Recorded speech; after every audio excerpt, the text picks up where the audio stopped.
Number 3 यहाँ पे हमारा नेक्स्ट टॉपिक देखेंगे 1.2 quantitative data and qualitative data. यानी कि हमें यहाँ पे अब जो हमने सैंपल सर्वे वगैरह सब आगे देखा था, अब इसको हम दो तरीके से बांट सकते हैं।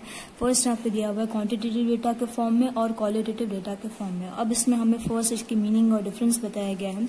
इन statistic a group of all unit under study is called a population. यानी कि स्टैटिस्टिक के मुकाबले अगर हम किसी भी ग्रुप को स्टडी कर रहे हैं या किसी भी ग्रुप की यूनिट को हम देख रहे हैं, जिसे हम पॉपुलेशन के नाम से जानते हैं। The total number of units contain in the population is called the size of the population.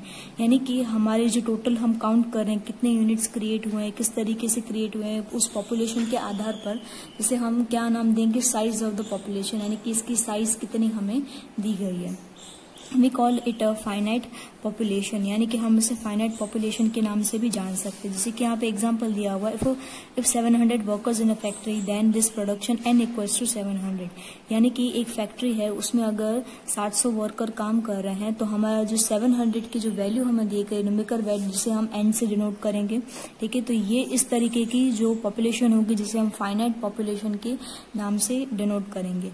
अब नेक्स्ट यहाँ पे दिया हुआ है, a set or group of selected from the population of the basis of some different criteria is called sample and the number of the unit in the sample is termed as n sample size n। यानी कि यहाँ पे दो तरीके के n होंगे, एक होगा कैपिटल N, एक होगा स्मॉल n।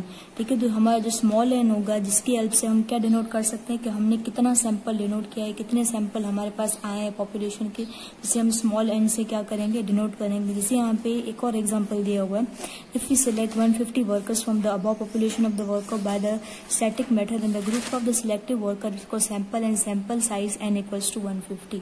जैसे कि हमें यहाँ पे 700 जनों का ग्रुप है, अगर इसमें से हमने 150 वर्कर को क्या किया है, above population में से सिलेक्ट किया है, तो वो जो 150 हमने जो सिलेक्ट किए हैं वो हमारे लिए क्या हो जाएगा, n हो जाएगा, जिसे हम स्मॉल n से, यानी कि सैंपल साइज हो जाएगी जिसे हम स्मॉल n से डिनोट करेंगे। ठीक है, the set of all observation obtain bye such inspection is called data. यानी कि हमें पूरा पॉपुलेशन मिलना या थोड़े पॉपुलेशन की डेटा मिलना, तो इन सारी चीजों, ये सारी जो ऑब्जर्वेशन है जिसे हम यहाँ पे डेटा के नाम से डिनोट करेंगे। If the variable character is non-numerical then it is called qualitative variable. यानी कि एक ऐसा वेरिएबल जिसे हमें न्यूमेरिकल का फॉर्म नहीं दिया है, ठीक है, जिसमें न्यूमेरिकल फॉर्म नहीं है, जिसे हम क्वालिटेटिव वेरिएबल के नाम से डिनोट करेंगे। The collection of observation on the attribute is called qualitative data. यानी कि एक ऐसा कलेक्शन जिसमें जो ऑब्जर्वेशन हमें दिए गए हैं वो एक एट्रीब्यूट फॉर्म में हमें मिल रहे हैं, जिसे हम क्वालिटेटिव डेटा के नाम से जानते हैं। If the variable characteristics is numerical that it is called numerical variable. अब हमारे पास कुछ ऐसा डेटा है जिसमें क्या है, सिर्फ हमें नंबर दिखाई दे रहे हैं। ठीक है, तो जिसे हम न्यूमेरिकल वेरिएबल के नाम से डिनोट करेंगे। And the collection of observation on the numerical variable is called quantitative data. यानी कि एक ऐसा कलेक्शन जो नंबरों के आधार पर किया गया हो, जिसमें नंबर की वेरिएबल सारे इंक्लूडेड हो, जिसे हम क्वांटिटेटिव डेटा के नाम से जानते हैं। अब जैसे कि यहाँ पे हमें जो अबव एग्जाम्पल दिए गए हैं इसको क्लासिफाई किया गया है, किस तरीके से क्लासिफाई करेंगे। In the above example the data related to attribute like gender of workers, their education level is called qualitative data.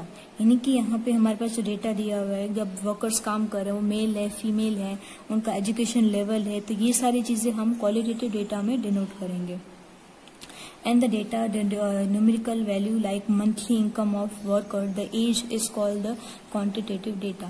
यानी कि क्वालिटेटिव डेटा क्या होगी, अगर कोई पर्सन हमारे इंडस्ट्री में काम कर रहा है, अगर हम उसका जेंडर डिनोट करो, मेल है, फीमेल है, तो ये सारी चीजें हम क्वालिटेटिव डेटा में डिनोट करेंगे। लेकिन उसकी सैलरी है, उसकी एज है, वो सारे हम क्वांटिटेटिव डेटा में हम उसे डिनोट करेंगे। तो इस तरीके से हमें डिफरेंस बताया गया है कि क्वालिटेटिव डेटा और क्वांटिटेटिव डेटा में कितना डिफरेंस है।